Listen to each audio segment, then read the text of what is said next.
Netanyahu मौफी के तलबगार हैं, यानी नेतन्याहू वो बेंजामिन नेतन्याहू जो अपनी धौस और दबदबे को कायम रखना चाहते हैं, वो इस वक्त मौफी मांग रहे हैं। चौंक गए होंगे आप ऐसा सुनकर। जी हां, ऐसा ही है। ऐसा क्यों हुआ कि इसराइल के पीएम बेंजामिन नेतन्याहू इस वक्त मौफी मांग रहे हैं। किससे मौफी मांग रहे हैं, क्यों मौफी मांग रहे हैं, और मौफी मांगने के लिए आखिर उन्होंने क्या कहा है और क्या मुद्दा है, क्या मामला है, इस पूरी रिपोर्ट के जरिए आपको बताएंगे। नमस्कार, आदाब, इस्तकबाल है आपका। आप देख रहे हैं खास रिपोर्ट। मैं हूं आपके साथ सना वारिस। वो नेतन्याहू, बेंजामिन नेतन्याहू जो दूसरे पर धौप जमाते रहे हों, हुकूमत करने की ढोंग रचते रहे हों, दूसरे ममालिक को डराते रहे होंगे, वो आज मौफी क्यों मांग रहा है, ये सुनकर आप चौंक गए होंगे। इसके पीछे की वजह क्या है, आपको इस वीडियो के जरिए बताएंगे। वो शख्स जो फिलिस्तीनियों की कत्ल का मुलजिम ठहराया जाता रहा है, वो शख्स जिसने आज तक इंसानी हुकूक की खिलाफवर्जियाँ की हैं। ऐसा हम नहीं कह रहे हैं, कई ऐसे रिपोर्ट्स हैं जिसमें खिलाफवर्जियाँ देखी गई हैं कि हमेशा से इसराइली वज़ीर आज़म बेंजामिन नेतन्याहू ने जो ह्यूमन राइट्स के जो इदारे हैं और ह्यूमन राइट्स, इंसानी जो हुकूक का जो दायरा है, उसे लांघते हुए नजर आया। वो इंसान जिसने कई ममालिक पर धौंस जमाया, दबदबा बनाने की कोशिश की, डराने की कोशिश की, धमकाने की कोशिश की, आर्थिक तौर पर, माशी तौर पर कमज़ोर करने की कोशिश की और इसी मईशत कमज़ोर करने की कोशिश की, तो दूसरी तरफ हमेशा पीठ पर छुरा भी घोंपा। इसराइल ने बातचीत की हामी कई मर्तबा तो भरी, यानी जिस मुल्क के ज़रिए इस वक्त इसराइल, बेंजामिन नेतन्याहू और पूरा मुल्क इस वक्त मशहूर जो हो रहा है कि वो कत्लेआम कर रहे हैं फ़िलिस्तीनियों की, गज़ा में लोगों पर बमबारी की जा रही है, यहाँ तक कि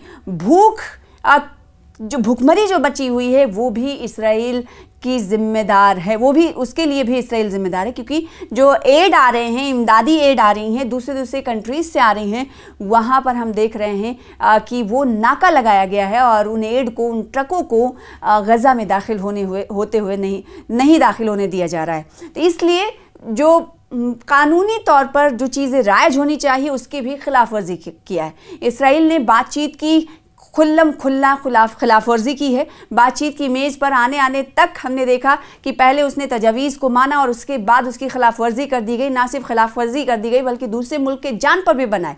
ताज़ा वाक़या कतर का ही ले लीजिए। कतर पर हमास के लीडरों के साथ बातचीत की शुरुआत हुई थी और फिर अचानक से ही इसराइल हमला कर देता है, जिसमें हमास के जो कदावर नेता थे वो बाल बच जाते हैं क्योंकि नमाज़ पढ़ने जाते हैं। तो ऐसे में इसराइल पर उस वक्त ये इल्ज़ाम आयद हुआ कि बातचीत का इशारा एक तरफ करता है और दूसरी तरफ से पीठ पर छुरा घोंपता है इसराइली, ना सिर्फ दूसरे ममालिक की तरफ बल्कि अंदरून इसराइल भी। बेंजामिन नेतन्याहू पर हमने देखा कि उनके अवाम की जानिब से भी मुखालिफत की जाती रही, नाराज़गी का इजहार किया जाता रहा। ना सिर्फ नाराज़गी और मुखालिफत बल्कि सड़कों पर उतर कर कई मरतबा हमने देखा कि एहतजाज भी बेंजामिन नेतन्याहू के खिलाफ किया गया। यानी अवाम नाराज़ होती तो सत्ता पलट जाती है, ये आपको मालूम ही होगा। तो यहाँ पर बेंजामिन नेतन्याहू के खिलाफ ये तमाम लोग सड़कों पर उतरे। ना सिर्फ सड़कों पर उतरे बल्कि प्रधानमंत्री के आवास के बाहर भी कई बार हमने देखा कि अब ज़ोरदार प्रदर्शन, ज़ोरदार एहतजाजी मुजाहरा हुआ। और ये एहतजाज बेंजामिन नेतन्याहू के अपने लोगों ने ही किया। किस लिए? क्योंकि जो बंदी बनाए गए लोग हैं उनके अहले खाना सड़कों पर उतरे कि जो पॉलिसी, जो तजवीज़ बना रहा है इसराइल, इससे उनके अपनों को खतरा हो सकता है। वो बेंजामिन नेतन्याहू आज मौफी के तलबगार आखिर कैसे, क्यों यहां पर पहुंचे, क्या वजह है, क्या इसके पीछे की कहानी है, आपको इस वीडियो के जरिए बताएंगे। जी हाँ, और ये मौफी नामा जो है 111 सफ़े की है, यानी 111 सफ़े पर मुश्तमिल है मौफी नामा जो मांगा गया है उनकी तरफ से। ये मामला क्या है आपको बताते हैं। बदनवानी, रिश्वत और फ्रॉड के इल्ज़ामात के तहत मुकदमे का सामना कर रहे इसराइली वज़ीर आज़म ने अपने खिलाफ मुकदमात ख़त्म करने के लिए इसराइल के सदर से मौफी की दरख्वास्त की है। रिपोर्ट्स के मुताबिक नेतन्याहू के दफ्तर ने ऐलान किया है कि उन्होंने सिहूनी हुकूमत के सदर इसाक हेर्तोग को मौफी की दरख्वास्त पेश की है। ये दरख्वास्त अब वज़ारत इंसाफ के मौफी के महकमे को मुंतकिल कर दी गई है और मुताल्लिका कानूनी नज़रियात वज़ारत के मुख्तलिफ शोबों से हासिल किए जाएंगे। नेतन्याहू ने हेर्तोग को अपने खत में लिखा है कि उनके खिलाफ अदालती कार्रवाई शदीद तनाज़ात का मरकज़ बन गई है और अगरचे वो मुकदमे को जारी रखने और अपनी बेगुनाही साबित करने के ख्वाहिशमंद हैं, लेकिन उनका मानना है कि अवामी मफाद का तकाजा है ये कि मुकदमा जल्द अज जल्द ख़त्म किया जाए। उन्होंने मज़ीद लिखा है 111 सफ़े पर कि मौफ़ीनामा के 111 सफ़े पर ये तमाम बातें उनकी तरफ से लिखी गई हैं कि इस कशमकश को ख़त्म करने से इख्तलाफात में कमी और अवामी मुफाहमत हो सकती है। नेतन्याहू की माफ़ी की दरख्वास्त 111 सफ़हात पर मुश्तमिल है, जैसा कि हमने आपसे कुछ देर पहले आपको बताया। और मीडिया ने लिखा है कि इसमें सिहूनी हुकूमत के वज़ीर आज़म ने कोई जुर्म तस्लीम नहीं किया है, ना ही हक़ायक़ बयान किए, बल्कि सिर्फ अवामी ज़िम्मेदारियों और मौजूदा वाक़यात की मुमकिना नताइज की तरफ इशारे दिया है। नेतन्याहू अपने खिलाफ उन मुकदमात से बचने के लिए बरसों से तगोदो कर रहे हैं, यानी कोशिश कर रहे हैं, और बहुत से तज्ज़िया निगारों का ये भी ख्याल है कि गज़ा जंग की तवालत की एक वजह ये भी है कि नेतन्याहू इस तरह से खुद को सज़ाओं से बचाना चाहते हैं। वाज़ेह रहे कि नेतन्याहू इस वक्त 3 अलग अलग मुकदमात में बदनामी के मुख्तलिफ इल्ज़ामात का सामना कर रहे हैं, जिनमें सज़ा की सूरत में इन्हें जेल हो सकती है।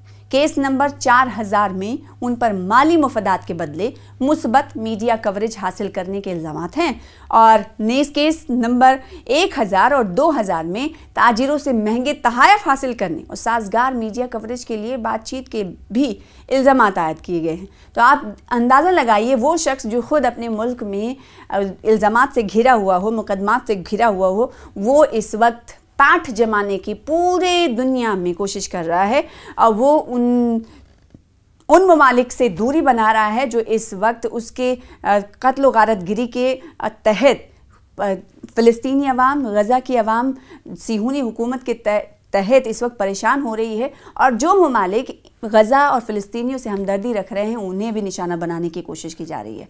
हालांकि ये ऐसा नहीं है कि सिर्फ़ और सिर्फ इसराइलियों के ज़रिए हमने देखा कि इसराइली और अलग अलग ममालिक के ज़रिए देखा गया कि कई मरतबा इसराइल को मुँह की खानी पड़ी। एक बार पशेमानी का सामना उस वक्त करना पड़ा था इसराइली वज़ीर आज़म बेंजामिन नेतन्याहू को, जब पूरी दुनिया के मंदुबीन मौजूद थे, और ये मौका था UN जनरल असेंबली का, जब खिताब वहाँ पर किया जा रहा था तमाम मंदुबीन की तरफ से, और जैसे ही डाइस पर पहुँचना होता है इसराइली वज़ीर आज़म बेंजामिन नेतन्याहू का, वैसे ही यूनाइटेड जनरल असेंबली के कई मंदुबीन बाइकआउट करते हुए तकरीर का बाहर निकल जाते हैं। इंटरनेशनल आलमी पशेमानी का सामना उस वक्त इसराइली वज़ीर आज़म बेंजामिन नेतन्याहू को करना पड़ता है, और वो साफ झलकता भी है उनके चेहरे से। और उसके बाद हमने देखा, या फिर उससे पहले भी हमने देखा कि कई मरतबा वो मीडिया से मुखातिब हुए इसराइली वज़ीर आज़म बेंजामिन नेतन्याहू।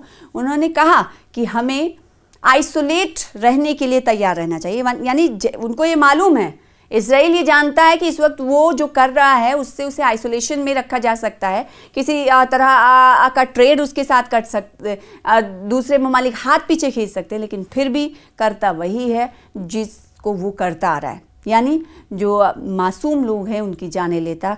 और ऐसा नहीं है कि इस हवाले से इंसानी हुकूक के कारिंदों की तरफ से, या फिर आलमी सतह के कारसाजों की तरफ से, या फिर यूनाइटेड नेशंस की तरफ से, और यूनाइटेड नेशन ह्यूमन राइट्स की तरफ से सवाल नहीं उठाया गया। अक्सर और बेशतर सवाल उठाया जाता है, बल्कि मंदुबीन भी भेजे जाते हैं कि वहाँ जाकर देखें कि एक्चुअल में कंडीशन क्या है, क्योंकि हम ये जानते हैं कि जब बयान जारी किया जाता है तो इस बयान के ज़रिए कहा जाए इसराइल कभी एक्सेप्ट नहीं करता है, हालांकि तरदीद ही करता है, लेकिन जो मंदुबीन जाते हैं वो ज़मीनी हालात देख कर आते हैं। उनका कहना ये होता है कि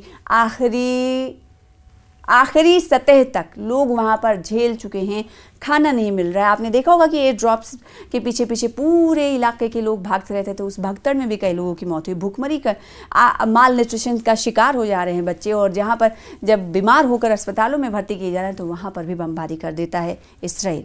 वो इसराइल, उस इसराइल के मुखिया बेंजामिन नेतन्याहू माफ़ी के तलबगार हैं, और वो ये माफ़ी अपने सदर से, अपने मुल्क के सदर से ही मांगते हुए नज़र आ रहे हैं। और ये माफ़ी 1-2 पेजेस की नहीं है, 111 सफ़ात पर मुश्तमिल है। इस माफ़ी के हवाले से आगे क्या कुछ होगा ये तो हमें नहीं मालूम, लेकिन इतना तो ज़रूर है कि दूसरे को धौंस दिखाने वाला इस वक्त खुद पटखनी खाता हुआ दिखाई दे रहा है।